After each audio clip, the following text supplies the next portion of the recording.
it's great to finally get you just one-on-one like this because the last time we spoke, you and the incredible Michael Williams was on the red carpet.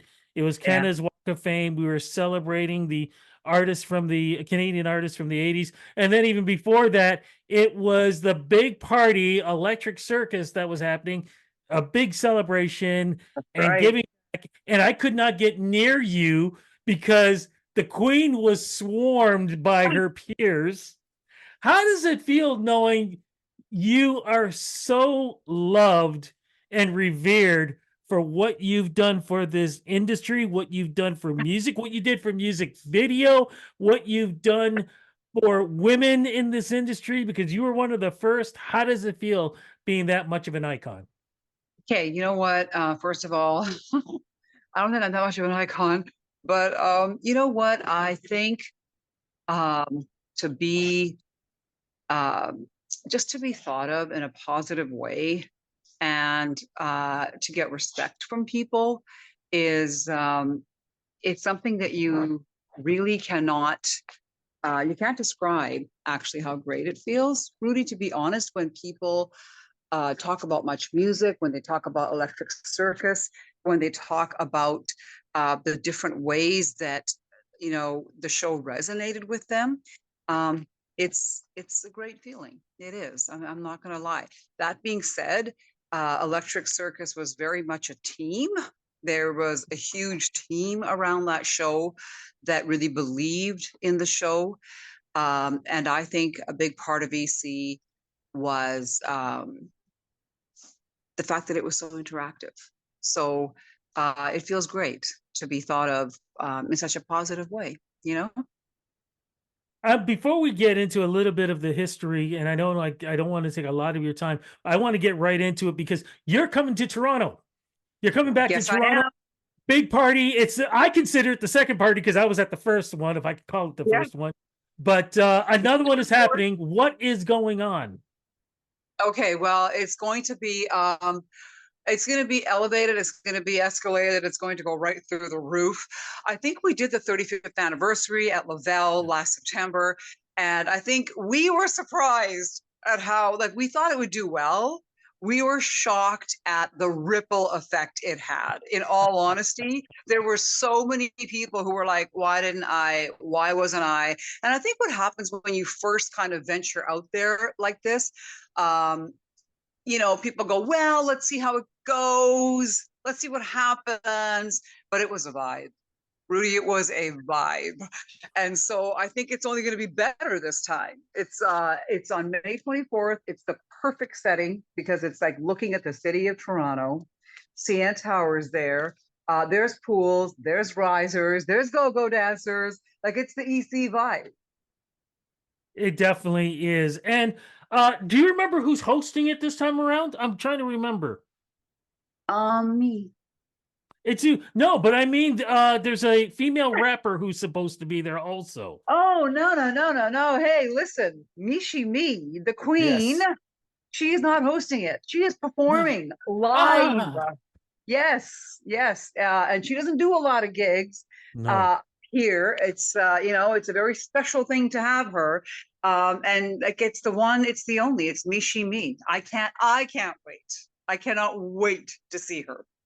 I can't wait for that too. And of course, I'm going to assume we're going to have DJ after DJ spinning because that was one of the special things about Yeah. that party I was at in September was just seeing the old school DJs coming out. Yeah. I'm assuming the same thing's going to happen again.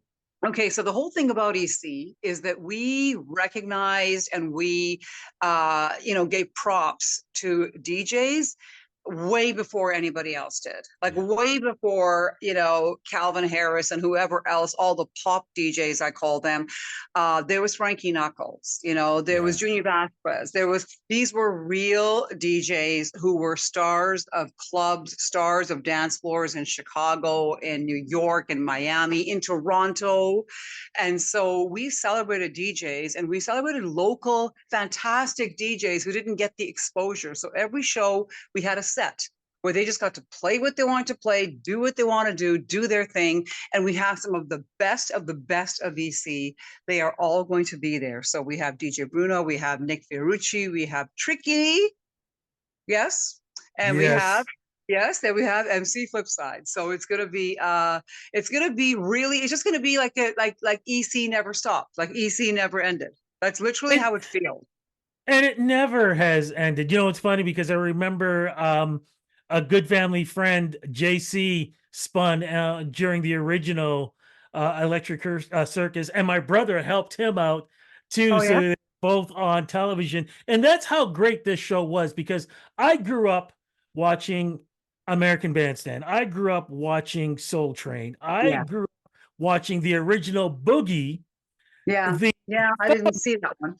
to Electric Circus. But when Electric Circus came out, it did a whole different type of vibe because it brought so many people together and it did not matter not your background, Yeah. you know, who you loved, who you were Yeah. able to express yourself in a special way. What was it like to give that type of stage to people? Okay. You know what? That was the best thing about Electric Circus. For me, that was the most powerful thing. That was the most real thing. Because you know what, Rudy? I was raised in very small towns in Canada, and I dealt with always being the outsider. And you know what? It was okay. Like, it's all right. Sometimes you're the outsider. You know, my whole life I was the outsider. I was never, I just was never in the in crowd. And the thing about Electric Circus is, uh, you're absolutely right. It's like everybody was a part of it. Everybody was a star. It didn't matter.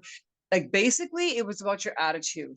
It was just about your attitude. And if you had that attitude, if you had that personality, you didn't have to even dance on the show. Just standing outside on the streets, you know, Exactly. and suddenly, bang, you were a part of it, and you were up live on national television because you were you, because you fit in. And the whole thing about EC is that everybody fit in, you know. Yeah. And I really, to me, that was the thing about that show that was magic. And I actually think that that is why it did as well as it did, because it really wasn't about what everyone looked like. It really wasn't about you know, cute clothes. Like that was all like fringe benefits. Like we were happy to have that. That was great. But the number one thing about Electric Circus is it was so inclusive. Everybody was a star. And to have a chance to do that, to be able to walk up to people and go, hey, so who are you? What are you about? Why are you here? Tell us your story. You know, because everyone's got a story, Rudy. Everyone's got a Yes. story. And everyone's story is actually kind of fun when you get into it, you know. So you're absolutely right. I love the fact that people could just be themselves, could express themselves, and it was really authentically sort of club kid oriented. You know, I was a club kid. That's why I hosted that show. And the club was the one place where I felt included. The Yeah. club was the one place where I felt I belonged. And so to be able to take that vibe and you know, have it on our show, have it like that, to me was the whole essence of EC. So Abs- thank you for getting that. Thank you for getting that. Oh, no, absolutely. And the other thing too is you had stars from Maestro really getting into the water to Britney Spears when nobody knew who Spears was, and she just came up with a certain song. What was that like to know that you helped give a stage to now, you know, icons? One just getting inducted into the Canadian Music Hall of Fame, and the Yeah. other is known worldwide as a artist icon. Well, you know what? We started out very small. We started out very sort of modest.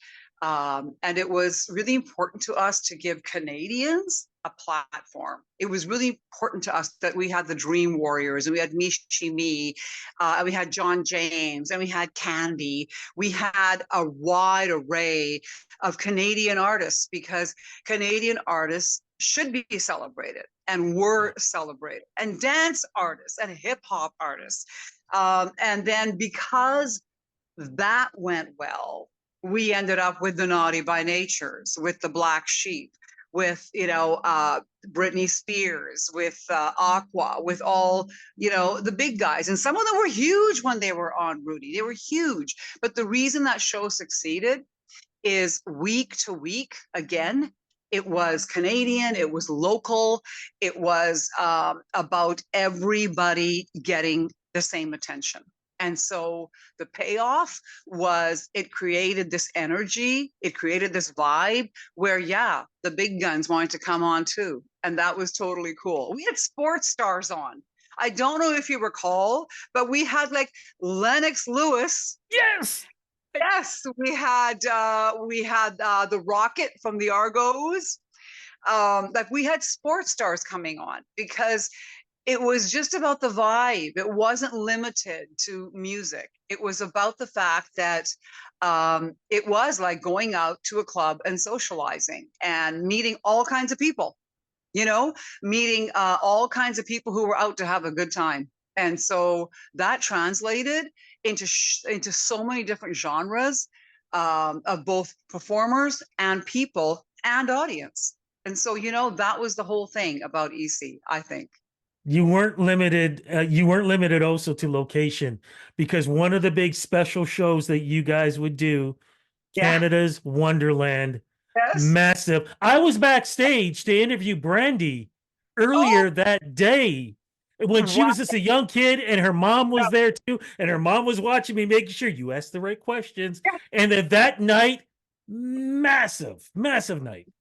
Yeah, no, you know what? Every time that we took EC on the road, so to speak, whether it was Winterlude in Ottawa or Canada's Wonderland, we always kind of thought, okay, you know, we're lucky if we get like 500 people, you know? If we get 500 people to come out in Ottawa in the freezing cold for Winterlude, we're good. And we walked out after our production meeting and there was 5,000 people there. And we had like 3 security guys from the station. And it was like, oh, maybe we have to call the police and get them to come help us out here. And Wonderland, same thing. We thought, you know what, if we get a few thousand people, we're good. We're happy. Like it's Toronto, we should get a few thousand people. And we walk out and there's like 25,000 people there. Yeah. And we had to kind of think, okay, do they realize that it's just a TV show? Like it's not actually a concert or anything. It's just a TV show. But yeah, you're right. We had a chance to do some really special moments and to create some really special, like big epic moments. And you know, I'm not gonna lie, that was kind of cool too, Rudy. That was cool too. It was cool for me because, like I said, I got the backstage pass and I could go and watch everything from Yeah. inside the castle. Because people don't, I mean, the mountain, because people don't realize what it was like back then. It was very, very different. I know we got to wrap this up. Yeah. How does it feel knowing that you literally, I think you had the last type of show ever around the world like this broadcast nation, you know, from side to side of the nation? How does it feel knowing that you were able to help provide something that we don't have anymore? Um, Again, you know, it feels lucky.